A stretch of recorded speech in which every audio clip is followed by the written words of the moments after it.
Hello humble bakers! So marami akong ekstrang almond flour, kaya nag-decide ako na gumawa ng almond tart.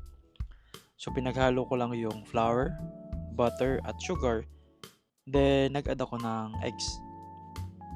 After nun, niroll ko yung dough ng tin, tapos nilagay ko sa 8 inches na tart pan or pie pan.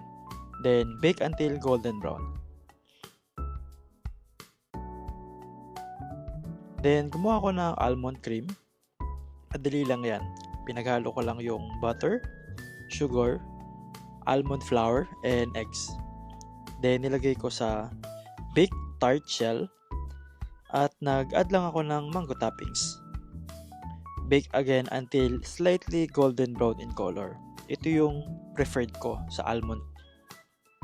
Then let it cool down and dust lang natin ng icing sugar. Mas masarap yan pag na-overnight na sa chiller. And marami ring possible na pwede kayong ilagay as toppings. Like fresh fruits, pasty cream, and so many more. Sobrang dali lang talagang gumawa ng tart.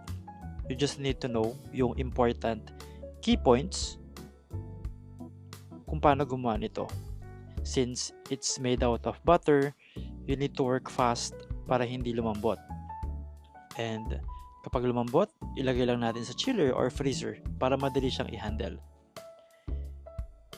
And kailangan natin siyang i-roll ng even para even din yung baking.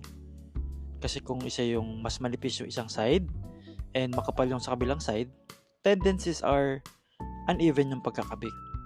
Once na bake, pwede mong i-freeze up to 1 month para sa magandang quality and up to 3 months naman. So pwede siyang gawin in advance. If merong excess, pwede mong gawing tartlets or maliliit na tarts.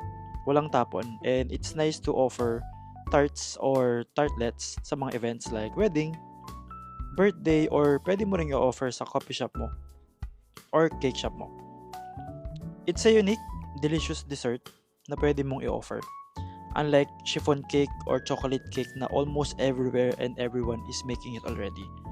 I will be making an online recorded class for various tarts and fillings soon. So if interested ka, stay tuned for my next upcoming post.